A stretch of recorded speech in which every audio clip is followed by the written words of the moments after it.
the first concept we need to go over is the rule of thirds. And so we have a professional actress here today, so we're going to get her to come on up. She's yeah.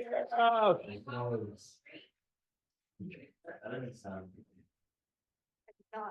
I was expecting to just like sit quietly in the back and not Yeah, you can sit quietly. fall at all. Okay, first of all, when it comes to this, and you can watch the monitor or come and look on the monitor on the camera. Are we happy with this framing? And no more jokes. You guys gotta sit down and participate. So, are we happy with this? Okay, so or unless we're trying to make her look small or weak or timid or something, we usually have the camera eye level. So I can lower the sticks and get it closer to her eye level, which is about, let's just, is that too low? Yeah, it's too low. I'm not that short. Oh. Oh, wow. About. So do we like that? That's now eye level. I don't want that to see. You're tough. Okay, now what's wrong now? Being the boxes the lower, right? So there, I got her face right with it. No, her eyes need to be in the line. Okay, so we're talking about the rule of thirds, and the camera actually has this grid on there so you can look at it. What's the most important part when you're, or thing that you should frame for on a human subject? Yeah. The eye. So if I was going to frame this, that's where I would want to frame for bird tower. Now, is everyone happy with this? Yeah. Okay. I don't like. Way better than what we had before, and if this were an interview, maybe it'd be okay. But the rule of thirds is not just the upper and lower, but it's also horizontal. So probably if Sierra is talking to Geronimo in this scene, I would pan to the left and put her on the left third as well. I don't particularly love this shot because I'm looking at a lot of white wall, and so I would probably truck the camera in a lot closer.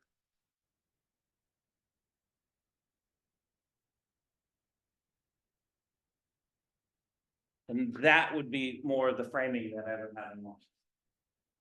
You see what I mean by that? So the rule of thirds is incredibly important. When people frame something like that, for example, that's like nails on a chalkboard to him and me. It's just, ugh, it looks awful. It's a mistake. It's bad cinematography. So all of the time, we're going to want you to frame it in a way that it looks good on camera. Everything. And if I was decided that the plant should be in the shot, not Sierra, if that was what I was going to focus on. Again, I don't know what's the most important part of the plant, but you know, maybe something more like that. But it's whatever your subject is. So if it's Sierra, that's kind of what we're focusing on, if that makes sense. Anyone have any questions on the rule of thirds? We're going to ask you to, yes. You tell me that the 3 cameras are, sorry, the 3 lights as well. No, the lighting source is completely different. Rule of thirds happens a lot in filmmaking. If you do something once or twice, it seems like an accident or a mistake, and if you do it 3 or more times, it seems like it's intentional. you break things into thirds, and there are just a lot of examples, but. 3-point lighting just happens to be a key light, a strong light from one side, a still light from the other, and then a back light to give dimension. Are at home. I don't know whether you can see me or not. A few people are taking turns, getting the camera level and correcting the aperture and, then framing it correctly using the rule of thirds. So, we're about to move on. We just want to make sure that people know how best to frame and get everything ready. Now, are you positive that's focused perfectly? Did you check it? Yeah, you did. Okay, good. No. This will tell you whether it is perfect. All right. Okay, so the next concept is the 180-degree rule. So let's get it, Jordy, come up here. Oh, that's not a good one, man. No? What's your thing? What do you need me to do? Just sit down. You move your chair to your side by side. And we're really limited on the space today. Okay, now, Kevin, this is a whole new concept, so pay attention. So, let's say we are doing a scene, maybe this is a movie theater, and that these two subjects are sent in a theater watching a movie.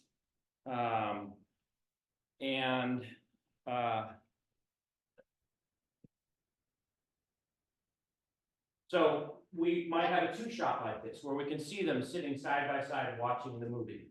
Okay, if I wanted to change my shot, what if I wanted both, just Sierra's reaction? Maybe she's really hating this date because Jordy's not at all, yeah. Do you want it in the frame or only her? If you're directing, I will put it like she's facing the camera. I mean, I will put her here and the camera here.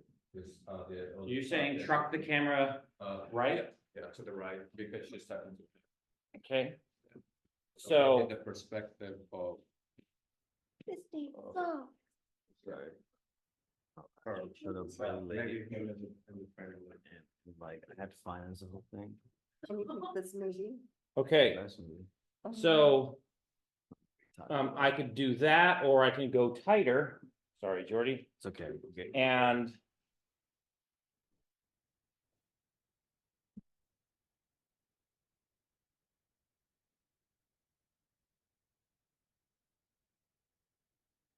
frame that. Now, when Sierra's throwing her dirty looks, it can say, oh man, she's really not having fun. Okay, now I'm gonna do something I'm not sure if the cable is gonna allow, but now I wanna see Jordy's excitement. I wanna see that Jordy is, excuse me, really loving this day. In fact, I'm gonna do kind of almost an OTS where I'm gonna see that. Okay, now, if I did this shot, look at her, not me. I know she's the one who's on the reasons for a good date. If I suddenly did this shot in the film, does this look good? Wait, Is that consistent with the other shot? I mean, that could be one thing. Breaking the line. yeah, there is a rule that, and did they see if I'm, no, I can't. No, do you want me to? Yeah, can I pass this to you? Over your head, watch out, Sierra. Oh, so.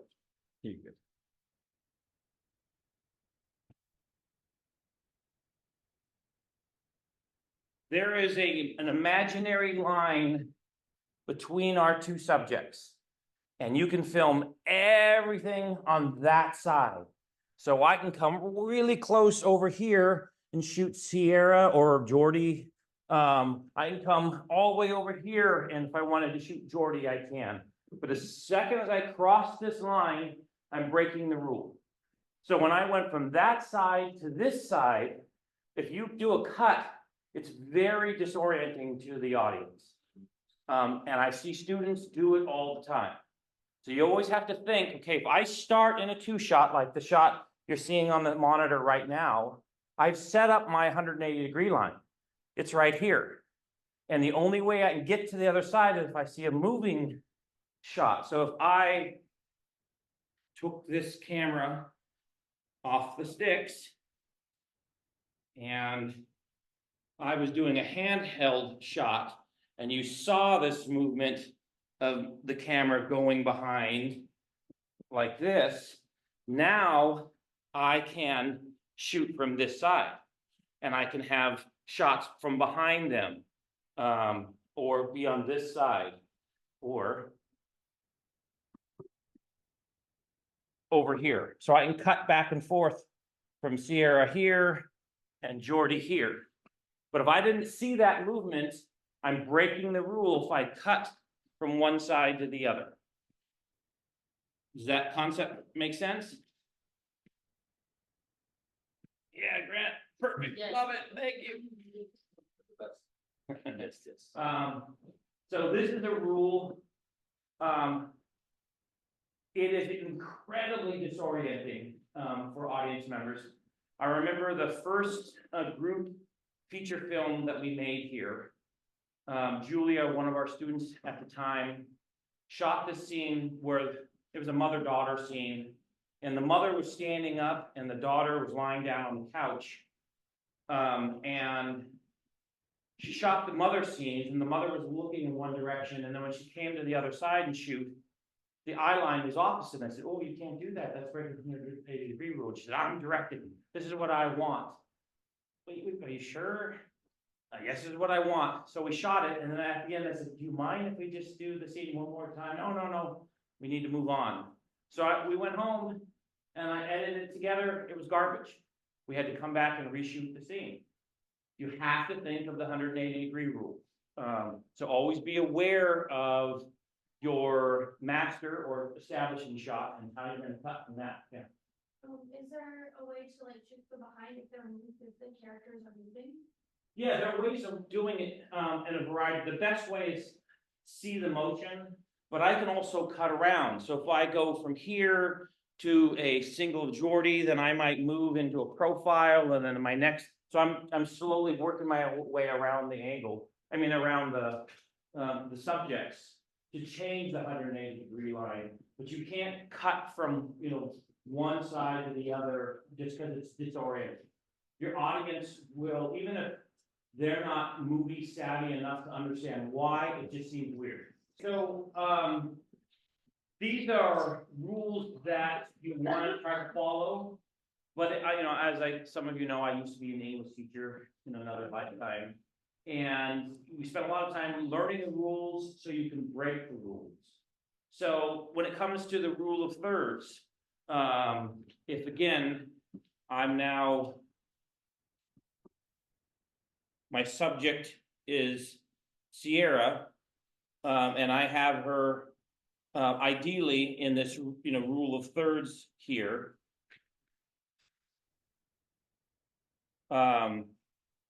I've seen shows, movies where this is not how they do it.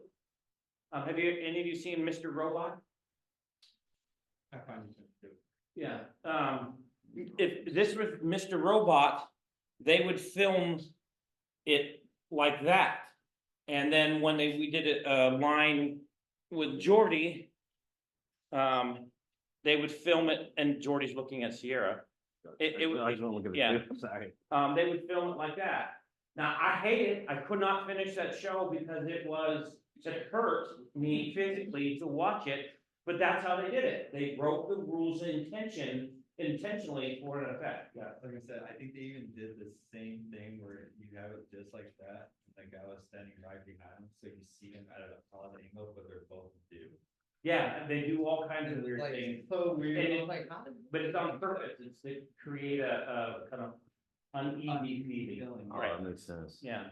The other thing that they'll do too, in fight scenes in movies, sometimes they want you to feel disoriented. Like if the protagonist has been punched in the face and then they'll break the rule, the 180-degree rule, where they'll jump around at different angles, so like the protagonist, the audience is, Kind of like Right. confused on what's going on. in Yeah. someone's trouble. Like if you're in the fight type of deal. do a lot of filming before you try to break the rules, because it can go wrong so easily. The rule, a very smart rule is to, follow the 180-degree rule and the rule of thirds, because that's what not only cinematographers and directors have been doing for generations, but more importantly, it's what audiences expect. And it's funny, I show foreign films in one of my classes, and it's international cinema class. And the expectation, I showed In the Mood for Love, a film from China, last week, and it's highly rated film, but the students in the class did not like it because it was not what they're used to. We have kind of things that we expect in society. In the 180-degree rule, if you're, filming a character, like them, but they're standing and they walk past the camera, can you cut to the back and without breaking? Yes. Oh, Yeah. The movement of characters changes it. What's really weird is that they stood and walked past the camera, and Jordy went on one side and Sarah went on the other. That's disorienting. Typically, they walk past on one side, but yeah, it can be done. Yeah. What is the worst mistake you've seen with the rules in film, like an actual production? That would be a good shot. Students, Sorry. films quite often film like that. I see that a lot. More simple. They think, okay, I'm gonna put the face right in the middle. And that's what we see a lot. And it's just not appealing. I mean, Jordy, can you stand up to most of them? Yeah. If you were to see the shot, what do you think that the emphasis? It's like an interview. Kind of just, Just face overhead. Yeah. I don't know, it's can't more like a random, You can't tell. yeah, it just seems like they just use the camera. It's like an interview or like an interrogation or Something. Yeah. Seems like a random, just like you just pointed a camera at them. If I glanced at this shot, I would think something about time. I think that the clock seemed to almost be a big part of it. I mean, it just seemed, this to me seems like a mistake. Huh. So you're more looking at like the background around it than just Yeah, the. so, one of the things that we'll quite often do is do what's called racking focus. So if I frame this like this, I might, Sierra right now is in focus, but then I might focus so that the clock is in focus. So I might go from there to there. And if this is in frame, it's not a good enough, not lit well enough, but I'm changing focus, and this is saying, okay, go from, and when Sarah's in focus, your eyes are drawn to her, and then when I go to what would be better? Maybe it'd be better this painting. She's thinking about her trip to New York. So if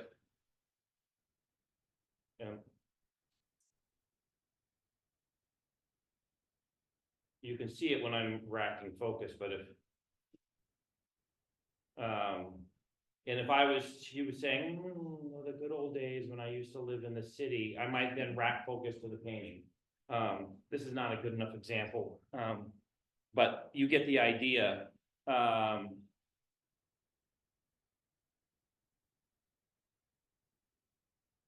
How you frame things is particularly important. So I don't know if I answered your question, but yeah. So any questions on the rule of thirds or the 180-degree rule? Now, yes. So you said like how that film from China, was like this one thing, do like countries follow the same rule, or do they have like their own way of filming their own movies? independent films in the United States don't follow the Hollywood studio films. They do things that are different. They're happy endings. Name big Hollywood films that don't have kind of closure or a happy ending. There aren't many. I mean, it's not impossible to come up with an example, but I'll give you an example. I watched No Country for Old Men Oh, yeah. in the movie theater.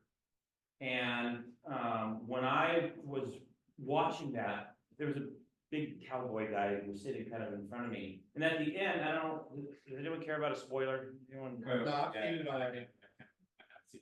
Dude, Okay. You haven't seen it? I haven't seen anything. Not seen it. Okay, so in the end, when Anton Chigurh simply walks out of frame down the street after that very dramatic ending, and then suddenly the credits started to roll, excuse my language, sorry, especially if you those are at home, the cowboy stood up and said, "What?" And everyone was shocked because it's not how most Hollywood films end. The Coens fund their own films and they're independent and they can do what they want. Yeah. But also especially say it's not how westerns do it. Yeah, that's probably why. The good cowboy, is wins the shootout. The shootout, yeah. So, Like Superman also always wins then. He doesn't kill the end. I remember there's a movie that I watch every Christmas. It's a Wonderful Life by Frank Capra. And, my dad said when he watched that movie when he was a kid, it was a box office bomb. What? At the time, it did not do well. It's a Wonderful Life, because the bad guy gets away with something awful. That makes sense. It ends happily, everyone's singing and he gets his wings and everything's wonderful, but the bad guy didn't pay in the end. And my dad can't get into that film because it bothered him so much as a kid, because the banker got to keep was it 6,000, 8,000? He didn't, there was no comeuppance to the bad guy. But There are, I was gonna say, go ahead. there are expectations, from years of the same types of things being done in film. Okay. And in cinematography, the same thing goes. We expect things to look a certain way or stories to play out a certain way. Independent films can get away with changing that a bit. One of my favorite films is a film called Sideways. And has anyone seen Sideways? The end of the film is, first of all, Paul Giamatti, who I love, is the protagonist. He's the love interest. Which right away, that's not a Hollywood film. That's not normal. As great as Paul Giamatti is, he tends not to play a romantic lead. But he walks up into the steps at the end, knocks on the door, there's a pause, and then it cuts. In a Hollywood, we're done. In a Hollywood film, that would not go over well. You don't end with a unclear, unfinished ending. So independents are different. Foreign films take that to an extreme.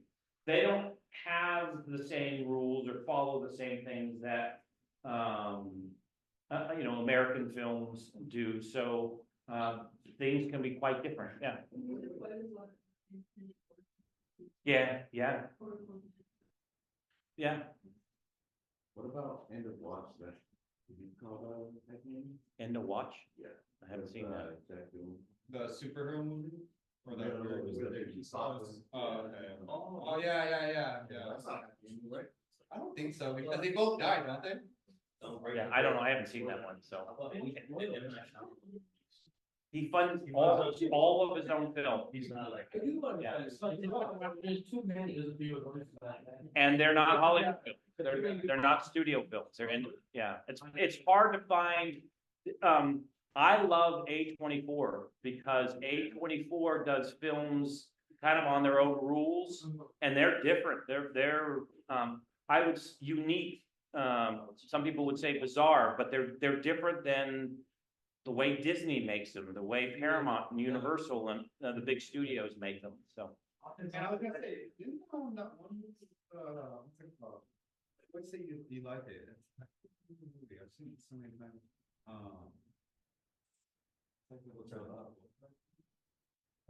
Yeah, Pulp Fiction, didn't that, it's like kind of weird too? Yeah, so there are two directors that stand out for me when it comes to nonlinear storytelling.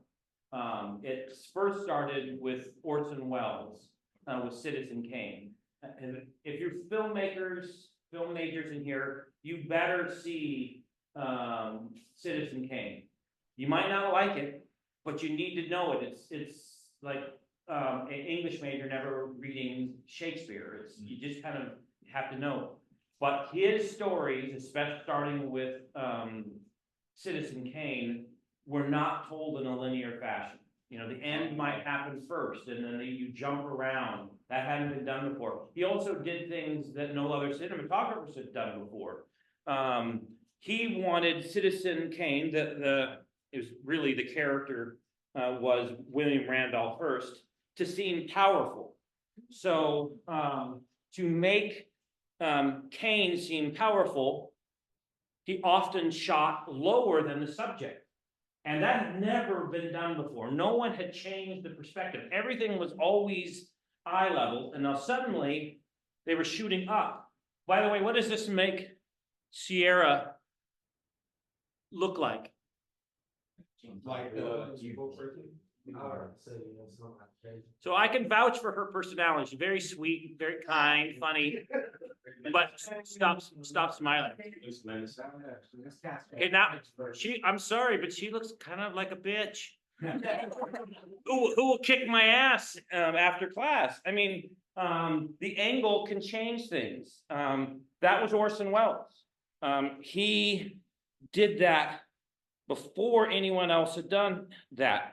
The other thing that he did, we talked a lot about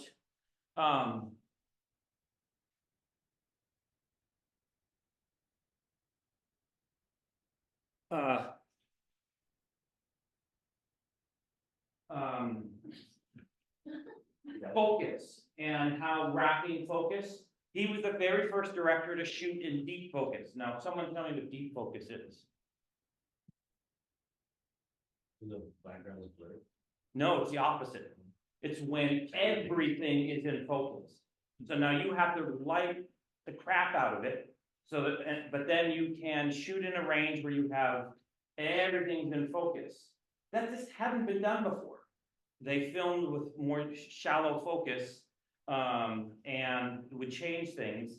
And it just was a completely different look. Yeah. In your Godfather, I can't remember the director's name, but he did the looking up shot, but also they lit his eyes, the subject, the Godfather, with shadow in his eyes, so you can't really see him that well. Yeah, we 2 weeks ago, we talked a lot about lighting, and it's the combination of what you do with the camera and how you light it that you get the look of your film. Yeah. I would also say that the original King Kong is probably just as important as Citizen Kane in terms of the elements of the pioneering that they did from the special effects and the cinematography. Everything in that film was pretty much pioneered just as much as Citizen Kane. No. Really? Yeah, no, I mean, yes, they did some unique things. How many sequels have there been? Not sequels, but how many redos? There was only one King Kong sequel, that was Son of Kong, that was like right after. No, but I mean, they have rebooted King Kong. I mean, even with the Godzilla stuff. Anyways, yes, you're right. They did do some very unique things, but Citizen Kane, Orson Welles with Citizen Kane, they said revolutionized the film industry more than anyone else. And that's including people like D.W. Griffith, who invented the feature film. There were no feature film. They were 1 or 2 reelers. Movies before D.W. Griffith were 7 minutes to 14 minutes long. Suddenly now 2 hours, you can tell longer stories. They say that that's nowhere near as important as all the stuff that Orson Welles did with his films.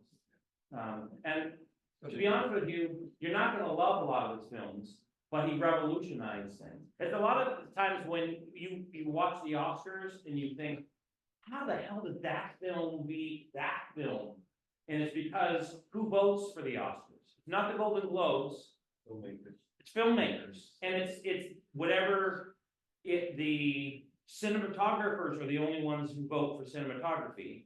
The editors are the only ones who vote for editors, the directors are the only ones who vote, and then Best Picture is everybody. Yeah, that makes But it's the industry deciding what's best, and they oftentimes have a better understanding of quality or importance than the rest of, Yeah, you know, that makes the movie audience, so. It's like asking a random person to be like, hey. what do you Yeah, think I mean, of this? But because- they have no true. I listened to a podcast and they've been talking all about action films for the last couple of weeks. And none of them have ever been nominated for an Academy Award. But how fun, John Wick is what they've been talking about, what I've been listening to. And they talk about how it's maybe the best action film in the last 30 years and how it did all these things. I'm just telling you, this is what I've been listening to. It is not what the film industry thinks is Oscar worthy. No, yeah. Why do rom-coms, never get nominations? It's because the film industry doesn't think that they are like a Schindler's List or, yeah. Yeah, it's very similar to horror, where Parasite was the first thing. Or The Exorcist came one of the first things that were in the world. Right. Yeah, right, They're yeah. definitely niches and genres, and it's like five. Yeah. Or ignored by the industry. Yeah. Yes. Yeah. Yeah. So anyways, there are cinematic rules and expectations. And while you're doing your first films, you should follow them. And then as you get better and better, you might purposely break them for specific purposes, as Orson Welles did.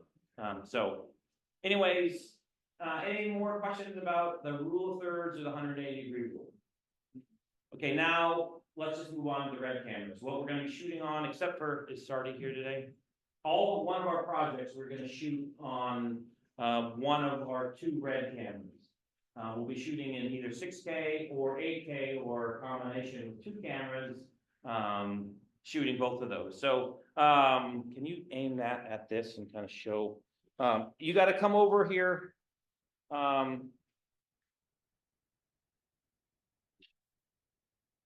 Oh, I was thinking, don't be lazy, come on over.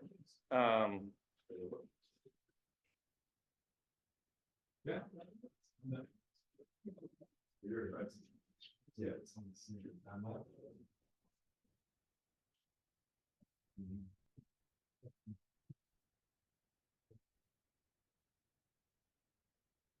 Okay, we're gonna start with, we can use.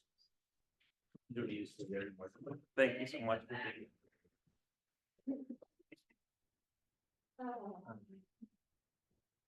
We can use AC power, plug it into a Stinger, and then plug this right into the camera.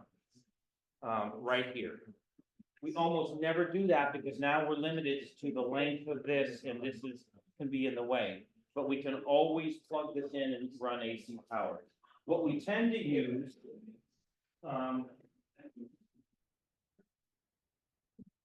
are batteries. These are Anton Bauer batteries. And each one of these are about $1,800.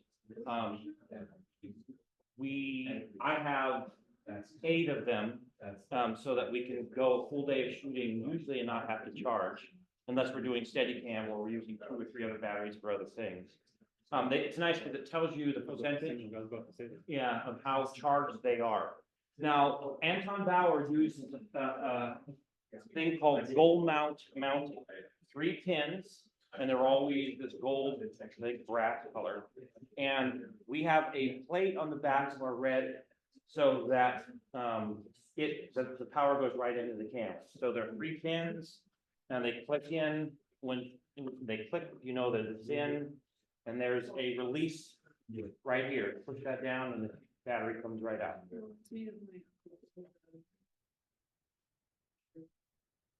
battery is small, it's one of those cheap ones. Yeah, the other very common battery is the V mount, and it's actually what the red comes with standard. They're much cheaper batteries. I don't like them because they only go for about 30-40 minutes before you have to do a swap, where we can go a couple hours at least on an hour battery.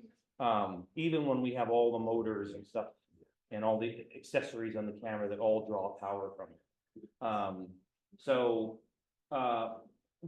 When the camera's powered up, we try to leave it on unless we're gonna take a break, like a lunch break for half an hour, try to leave it on the whole time. If I'm not going to shut down and suddenly this says, by the way, as soon as this drops into the 30s, we start thinking about planning our, changing the battery. If I don't want to power down the camera, because remember, if I power down, now I have to rejam with audio and all of that. What do you think that we have to do? We don't want to shut down the camera, and yet we want to swap batteries. Hot swap, okay, it does, okay. We will take the AC power and plug it into the camera. Now it's getting power through the AC. Now we can pull off the battery, exchange it, put a new one on, and then pull out the power. So it's called a hot swap. We'll do that several times a day. It's the job of the first AC and the DP to watch the power on the Anton Bowers to make sure that the camera won't shut down. The red will decide when the power is not enough, and it will do an automatic shutdown, and it can be right in the middle of a tape. And it does not save a tape if it's recording. And it then can take a long time to boot up. So you have to be aware of how much power, and then you have to do a hot swap. Is there gonna be a lot of shaking when you change the battery? You don't do it while filming. You do it in between takes. Okay, yeah, that was kind of. Yeah. I guess you could, but I wouldn't risk it. I wouldn't. So anyways, that's the power system. Okay, to turn it on, it's this red button on the side. You just push and hold, and the fan will come on. Essentially, this is a computer with all these other devices. It takes a long time to boot up, and we're just gonna have to wait for it. The red camera is essentially a cube, and all these other things are accessories. This, for example, is our media. It's called the Red Mag. I have 3 of them. They're all a terabyte. What I love so much about Red is they have the best compression codes. So they record everything in RAW. So this camera, you do not need to do a white balance. You do with Sony's and everything else, the color to not look right. And if you record it wrong, all you can do is try to do your best to color correct later. But the Red records the whole spectrum, and it records at a high resolution. The Red that we'll be shooting with this semester has 24 stops dynamic range. Film cameras only have 21, 21. So it stops the dynamic range. If you film in a car during the day, why is that oftentimes a problem for filmmakers? With the shadow of the light. Yeah, so if the subject or the person in the car looks good, everything is blown out outside. Or if you light it so everything looks good outside, the subject in the car is really dark and there's not enough exposure to see them. What's so great about the Red is that it goes beyond the human eyes. It's able to still see everything outside and see the subject inside. Do you have to lift up the shadows after you post? You can, and the other thing too is the Red is able to record 2 images at the same time, adjusting for exposure. HDR, What? like HDR, like high dynamic range. Yeah. But I mean, it can actually record two layers at the same time, but it has a really, really good dynamic range, so. Anyways, it's now booted up. And most everything is done right on the menu. So, let's look at this. Can you see that? Can you see the menu? Yeah. So upper left-hand corner, is the, frame rate. I can't believe we're gonna shoot anything other than 24 frames per second, which is 2398. Their ISO, here's the thing that's different again about the red, is that, red records the entire range. If you look on a lens, there's the aperture, and so right now, if I have it set at 2.1, that means the lens is fully open, letting all the light in. And I can adjust the aperture. But a lot of people, if for example, I'm filming something that's pretty dark, and I have the lens all the way open, some people will go to the ISO and adjust to allow more light in. The red camera records all of it at once, so you can adjust all the ISO in post. You really only use the ISO to for the look on the monitor. It's not something that you have to worry about as much in post. You want to adjust most best you can with the aperture, and then the rest is just so that you can see. Wouldn't you leave the aperture fully open if it has full ISO range, full dynamic range on the recording? It depends. If you're outside, be different than if you're inside for viewing purposes. Yeah. Okay. Yeah. So, but it's the aperture really that you're worried about. This is how much light you're actually capturing in your image. So other things. When we hit record, we can use either button, but this is the one that is preferred. It's on the left side in front of the red mag. There's a red button there for start and stop. And then let's just go through the menu. We have a pictogram, histogram with the amount of light. This is, if it gets darker, you can see that they get crunched to the left. And if there's a lot of light, it opens up. So it's basically telling you how much light is coming, blues, greens, and reds. Here's the audio meter there, battery light there, how much is on the card. There is memory, there are files on the card, so let's go to that. If you go to this corner here, if you push it, it's going out of the mode where you're filming, and here are the files that we have. So I can go to all the files. These are things that we shot during the summer. So for example,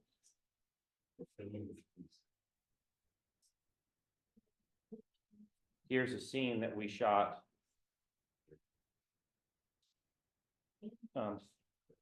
over the summer.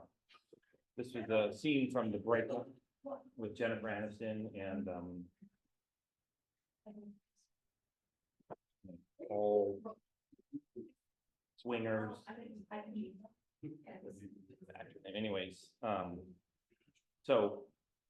this is how you get playback, which is nice. Is we tend to clear the card at the end of every day of shooting, but you can go use this as a reference if we needed to.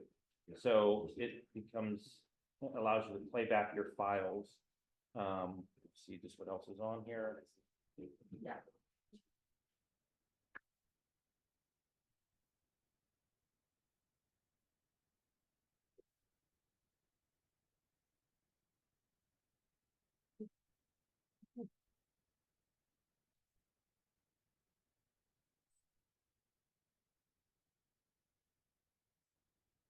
This was a scene from Pitch Perfect. So, anyways, that's how you access the footage that you shot. Do you only use one aspect ratio? No, and so, this is the ISO, this is, shutter. So, and the idea is that you want to have twice the shutter speed as you have, so we're shooting 24 frames per second, so 1/48 is common. This is Kelvin is the color, but again, it captures everything, so it's really only the look on the monitor. This is, the aspect ratio and the resolution. So this is a 6K camera, my other red is an 8K camera, and I can change. So this is 6K widescreen, but I could do 5K. I could, and I can also change the frame rate too.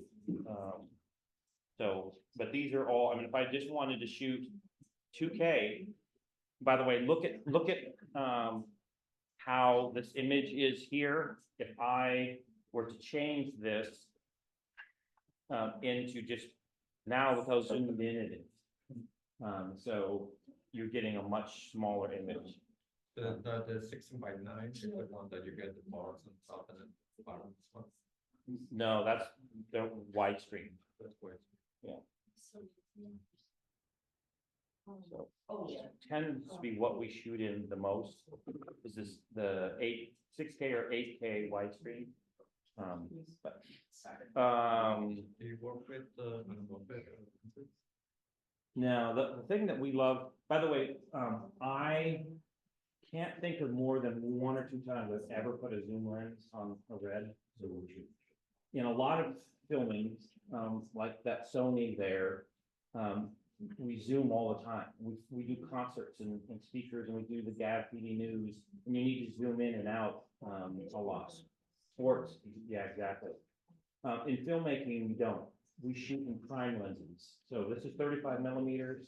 I have a 14 and 18, a 20, a 25, 35, a 50, an 85, 105. They're all prime lenses. Actually, my question was the anamorphic. I know. I hate anamorphic lenses. I bought a couple early on, and they really kind of distort the image. These are full frame cameras, and then you can kind of determine how you want to record. But no, I don't, and I don't know. Do you like the look of them? I don't. I have a 14 millimeter, and it does kind of a fisheye thing, and I find it very distracting. So you found someone that's good in a movie? Yeah, I mean, it's been done, sometimes in films, a lot of sci-fi films. So they're not very common in Not in film. And it's not that they're not ever used, but they're more rare. Yeah, so, yeah. It's basically stretching the image so that it's widescreen. Compresses it and then in post, I think you. Right, yeah, but the ultimate goal was to get the widescreen. They were originally created when 4:3 was common in video. So to get the cinematic look, they used anamorphic lenses to get that wide image. Sure. The problem is that Small places, right? You can use it. Like if there's, you need to be a little bit wider so you can present everything and you can.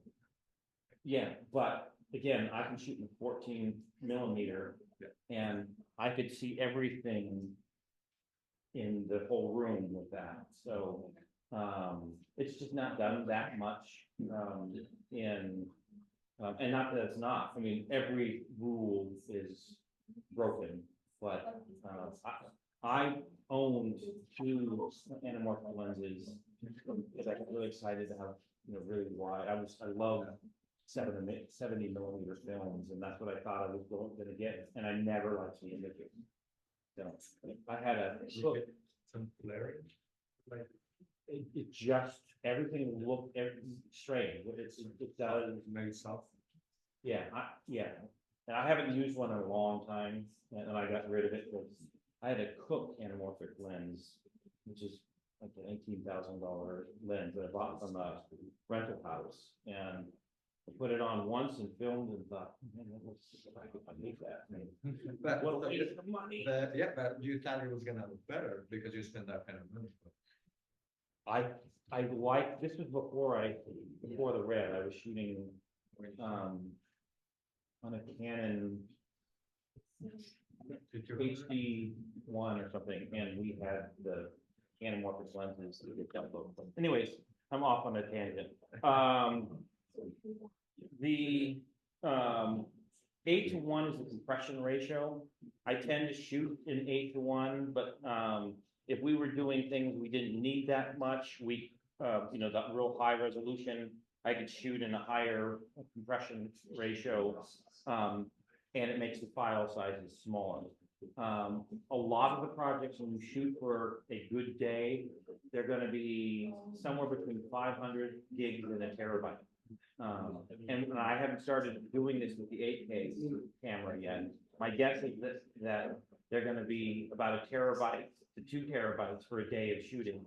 So you can make them smaller by having a different compression ratio. Just know that I tend to shoot it at 8:1. When we shot our feature film, we shot in a 6:1. And it's just the way the files are compressed to make them smaller. 1:1 will be the biggest file. Yeah, but that's a terabyte per hour.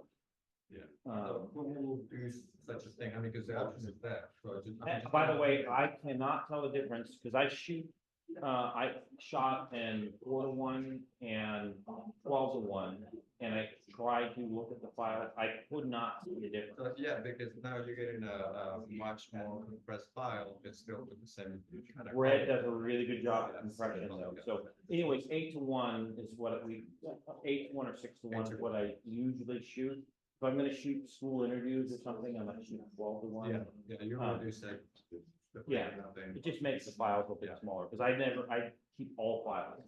I've got now 127 5 terabyte drives, and now I'm only buying the, now that I have the 8K, I'm only buying the solid state drive. Yeah, because the other ones were to 160 megabytes per second, the hard drives. Yeah, I think so. So anyways, one procedural thing. In this class, I am the only one who touches the red mag.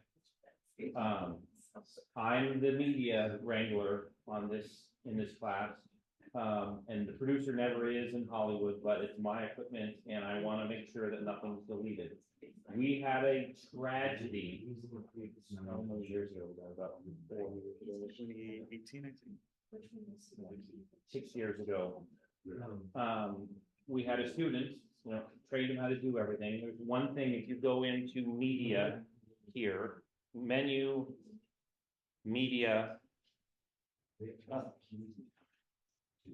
clips. Back, device, format media. So he went in there, hit format, and it erased everything on the drive. It was 2 days of footage for a project. I was so swamped, I didn't have time to offload. He deleted everything we shot 2 days. Paid actors, food, time, the director, he started bawling, because it was 2 days of his life and the big project gone. And we didn't have time, all our other days were planned. So that careless moment of someone formatting the media, just eliminated. So I now almost never, I copy the footage. By the way, if you are directing or using this camera, I'm gonna record that footage and I'm gonna keep it forever. If you want to edit it, you have to give me a drive and then I will give you the drive back with all the media on it, but I don't erase it. But until I get it on my drive, if you format the card, it's gone. So never do that without checking me. And Jason jokes about it because every single time, and then the big joke is he'll check with me, is it formatted and I mean, did you get the copy of the files? Yes, I did. And then he'll say, hey, Grant, did you format the media? And then he'll do it, what? And I'll say, no, what? Oh my God. And so he thinks it's funny. Every night, when you finish filming and then you go home and then back up. Right. So when we break from a day of shooting, and there'll be days when we film after midnight, is Chelsea here today? Chelsea has a night shoot. I'm sure some other people do too. If we end at midnight, I now have to go home, unload all my equipment, start charging all the Anton Bauer batteries. I have to, and you know, terabyte of memory to copy can take 2-3 hours. And so I have to stay up. And so when we're done, and when we shoot 2 days in a row, who was it? I think Marty was the one who would have a night shoot and then a morning shoot. And it meant that I never got to sleep. Yeah, sure. Just know that I have to then go home and take, you know, Well, now with the SSD, it's hopefully the time is shorter. offloading is not, playback is way faster, but offloading. Oh, really? It also takes down. It's a terabyte. It's how fast. Also that one can read, right? The drive. I pulled this out, I have a Red Mag reader, it plugs into my laptop, and it only allows the files to be read, they're copied so fast, so there's a limit. It's not what you're writing it onto, it's what it's. Anyways, it takes time, Yes. charging batteries. I've done photography, also pairing cameras like that, professional photography I've done. Yeah. So I also have to back up everything at the end of the night, and then for the next day for shooting, I also have to charge everything and make sure it's there. It started in film industry when they shot on film, because there was Media Wrangler would take off the film cartridges, take them to developing so that they could have dailies, and they would, at the end of the day or the following morning is when it typically happened, they'd taken it and they would process overnight, and then the director and producers and stuff could watch what was shot the day before. That was the dailies or the rushes. But since then, we're still a Media Wrangler. It's an easier job because I pop it out, put it in, and then wait. But you still have to have the media copy before you can start filming the next day. We'll go into this. I guess I'm gonna just do this to show you. If we go into media and if I were to format the media, I can make changes. This is a new day, I would go.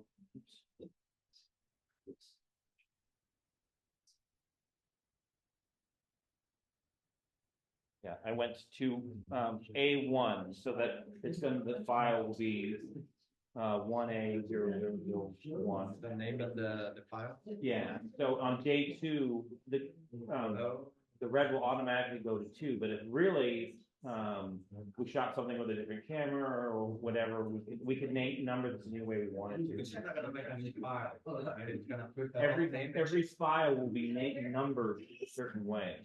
1A, 1B or 2B or whatever, so it names them so that you can offload all the footage and all of the files, because if it's 1A and then day 2 is 1A, those files are gonna read as duplicates here. So it's a new folder, or it's just basically there, you just having to put up different names.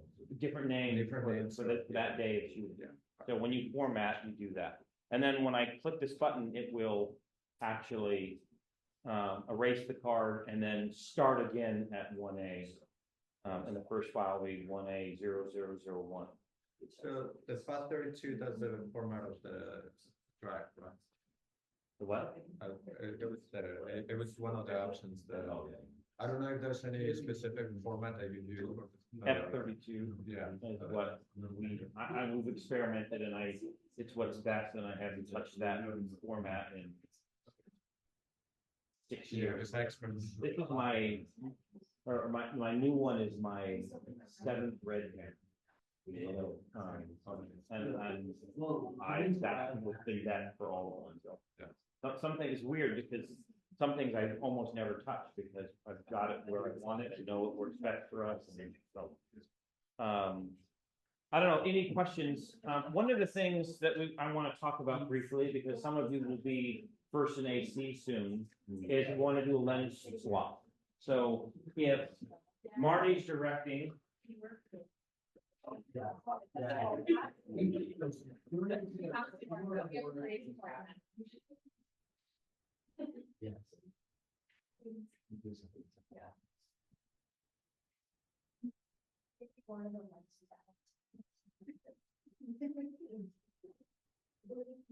Heavy.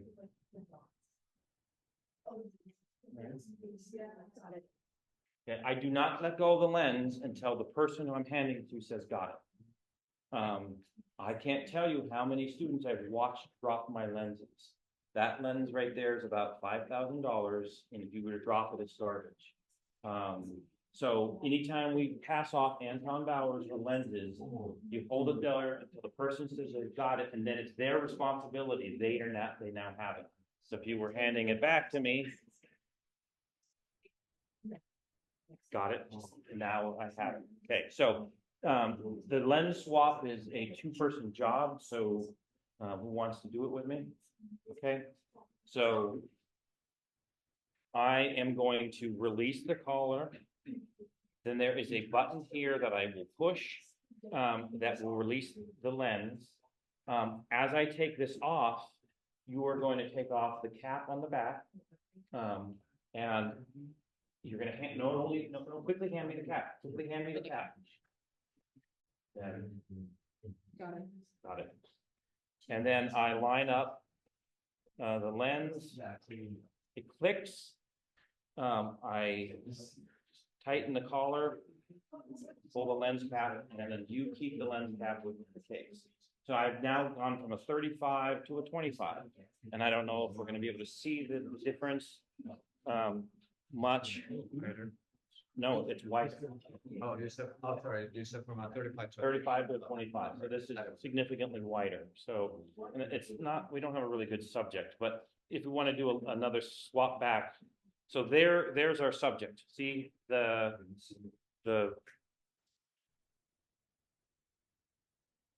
oh, let me show you this too.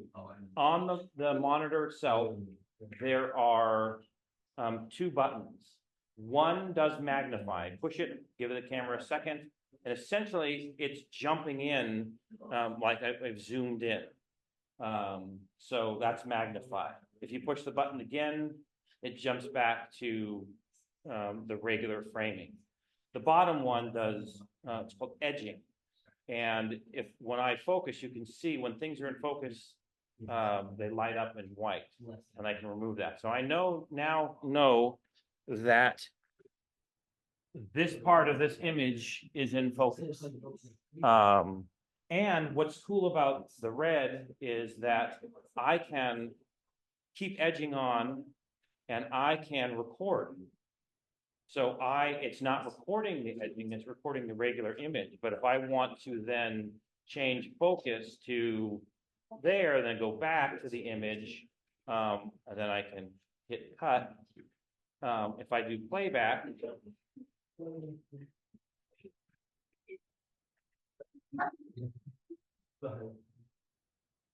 if I hit play, it changes focus, and we're seeing the image, not the edging. So if there's a lot of movement in a scene and the cinematographer, the DP really needs to focus on keeping it in focus, you can move forward for focusing or zoom on. So let's go back to the image, but you can see how wide that is, right? Okay, let's do a lens swap with someone else who wants to help me. Okay, so got it. Okay.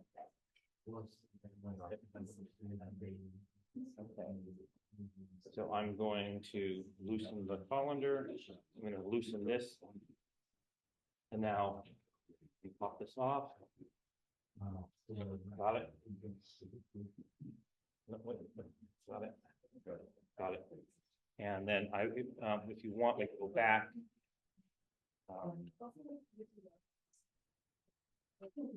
Why didn't you change the caps with that? Yeah, I was about to ask that, why do you think that? The worst thing that can happen is debris starts to get into the lens, and that is bad. So you're trying to not only protect the lens, but also inside the camera. So you do not waste time when you are doing a lens swap. I saw a student once, I said, okay, let's put on the 85. And she took off the lens and then walked away. And the camera just open for any kind of dust. There was a fan on that day too, so the dust from the air is all blowing into the camera. Really, really bad. It's you're trying to hurry as fast as you can. Anyways, back to the framing. You can see how much tighter it is on the painting. So the difference between a 25 and a 35, again, we have 50, 85, 105. We can have a large variety of prime lenses. The focal length or the brand? Focal length. We shoot most everything on the 35. I have a feeling that now that we're gonna be shooting on the 8K, that we're gonna be shooting probably on the 50 will be our workhorse lens. I have 3 DZO lenses, the 25, 35, and 50. They're the ones that are about 5,000 each, and I have Rokinons, which are more like 1,800. I don't like the look of them nearly as much, but those are some of the other. The coating of the lens Just the quality, you feel how heavy that is. Let me show you. bigger one. Here's an 85. And if you just feel the difference, the size. Rocking it. Rokinon. So So, more plastic. yeah, these are, part of it too, this is actually, let me see, got it. This one is not so bad, the 85, but,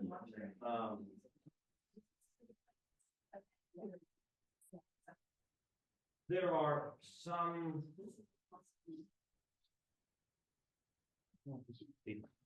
The teeth are deeper and more substantial because follow focus is, more serious and such.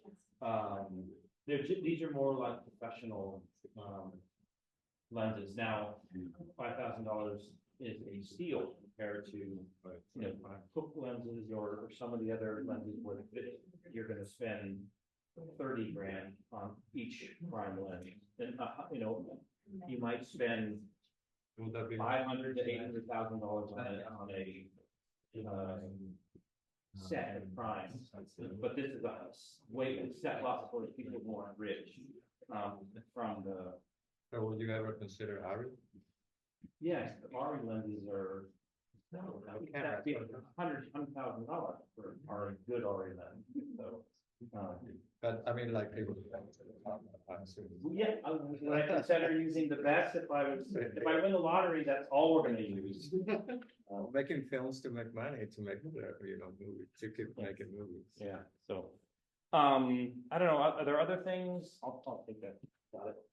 Are there other things about the camera? Jason, can you think of other things, that we need to mention? Did you put the nucleus on? No, I didn't sound much truck on that, I'm gonna bring it in. The nucleus is the remote follow focus. So, we've been doing this type of thing all along. I'm gonna shoot Baron. Baron, can you step? Yeah. So, if I want to adjust focus, I'm actually touching the lens to adjust focus. So if I were to do that, but this can be very difficult. So we have a follow focus that sits on the rails. These are the rails that attach. And then, so now I can pull focus here. I can actually put marks on it. So I can have marks. I can even set up stops so I can do all of that, which is a huge step up from actually touching the lens.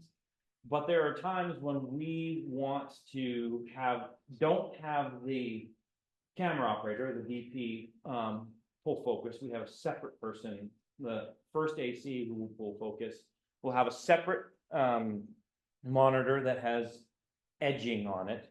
And that person, will use the remote follow focus. A motor will, attach to the rails, fit in with the gears, and then on a, battery powered, remote control can be, the camera can be in the library and they can be in here pulling focus. So, we can do that from distance. Now, if you're flying the camera on the big drone where the camera is flying around, or you have a jib or a dolly, dolly's really common when we're dollying or steady camming and we're moving around and having to follow focus. There's no way. I do a lot of the steady cam stuff. When I do the steady cam stuff, I can't pull focus when I'm moving around like this. All I'm worrying about is framing and all that. So someone's there, adjusting focus, and yet they can't walk beside the camera during the steady cam, because that would, throw the camera off. So we have to have a remote follow focus. That's what he was talking about. The other thing we're gonna do, which we're not gonna do today, which we probably should have, is we can have a wireless monitor system. So the camera sends a signal to a remote monitor, and so we can get this image on this without having the HDMI cable come out. So we'll set that up. You use some matchbox and ND filters? I do. I have an RE matte box, and I have a lot of different glass. We never, ever use it unless we're outside, and then we always do.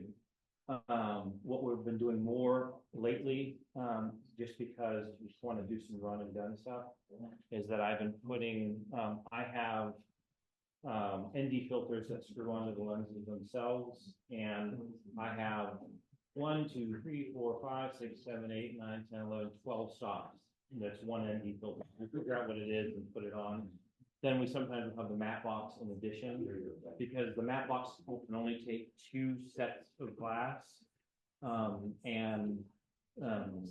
We were doing for Marty's film, we were shooting outside, and there was a lot of like wooden pans and things. If it's the glass, the ND filter glass is screwed to the lens, it's just more secure. Plus, we were in a really dusty area, helps protect the lens. Do you like built-in ND filters? No, you can't find a professional movie camera that has them. Ari doesn't have them, Red doesn't have them. It's not a film thing.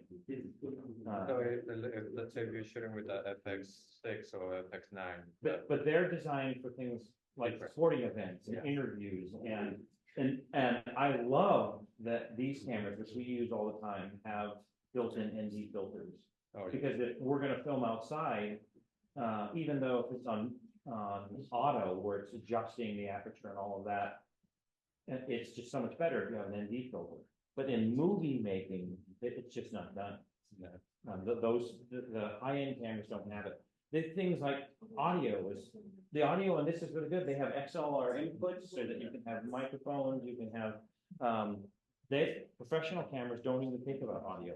It has a scratch track in there, so there's, earlier Reds, the first one of the Scarlet we had, it didn't even have a microphone at all for a scratch track. And it had there ports where you could plug in mini jacks, and so we had little buttons so we could get a scratch track, because it helped us sync it later. But it's not what's important in the camera. The highest quality image is, and so audio is an afterthought. Well, I can't even imagine if this didn't record audio. And it has mixers and faders and all kinds, it has a whole area designed for the audio, not a concern for. Yeah. So let's say if you're trying to achieve a certain look, more like a yellowish, greenish or something, will you you shoot normally and then post, or put any kind of layer of, like a glass or anything with that color? No, because I can change everything in post. And there's no going back if you shoot it. Right. Do you work with color balance? I mean, white balance. Yeah, what Jason does, I think, is, Color correction. yeah. Oh, everything's color corrected. Yeah. And what's so great about the red files is that it's infinite possibilities because it records raw. And then you can make any change with it. Light color and everything. Everything. And then DaVinci Resolve is a professional. So that's the one you use? Yeah. Yeah. DaVinci. Yeah. Would you ever consider Blackmagic? No.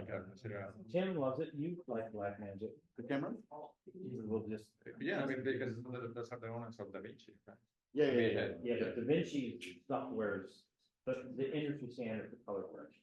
No. And they're expanding, they're editing software quite good. But the, Blackmagic, we have the switcher, so when we do multiple camera shoots, we use the Blackmagic. We do have a Blackmagic camera, pocket camera, and so. They have a ton of useful audio accessories, but I don't think that would be still work on this. Yeah, so, and there's difference between shooting projects. We shoot a lot of different things, like with these cameras, and we're gonna talk about the Sony FX6. Interviews and events and commercials and, yeah, right, exactly. Very different than, filmmaking. The purpose is just different. Well, I can't imagine, we would never need more than 4K for all of the school stuff that we do. But this is 6K and I love this camera and I just got an 8K because film is different than all, the other things. So, yeah. And so the projects we're gonna be shooting this semester will be shot on 8K. And I cannot imagine a shot that we'll shoot this semester that won't be shot on a prime. I mean, for film, yeah, I think it's the best option to find because it's especially made for that focal length, right? Right. If the glass is better at 35 than any zoom lens at 35. Yeah. Now, if you want to go to 50, now you have to take the time to change the lens. And at times, we'll have so much stuff. We'll have motors for the follow focus, we'll have glass, we'll have a matte box, and to pull all that stuff off takes time. And if you are trying to hurry up and get a shot, it's a real pain to do all that, but that's just what's done in film. So, the last thing I wanted to show you is shutting down. So technically you can take this button on the side, hold it, and it will shut down. It's not the ideal way to shut down. If you go into menu, power, and shut down, the camera will turn off. That's the best way to turn off the camera. It's more like a computer. Exactly. This part of it is computer. Then there's a thing with a mag reader and a thing for the lens mount. And we added things so we can have a gold mount. We have handles that we had on, they didn't come with it. Basically, it came in with a cube. Yeah. And it's a computer. You have to build it. Right. And the things that are important to us, we added. This was added, and this is where we have our HDMI port. We have the SDI port. Here's the AC power. Here's the sync. That's where we plug in the audio to jam. Here are headphone jacks. None of this was here. We had to buy this and add it because we use HDMI and SDI all the time. Do you buy them on B&H or other one? I buy it in B&H. B&H? Yeah, so, but when it comes to the Red stuff, I buy it all. I used to buy it all from Red, and now I think Red was bought by Nikon or. Oh, really? Yeah, it's a very dark day in the. But anyways, yeah, any questions on the Red or the camera? Anyone have questions at home?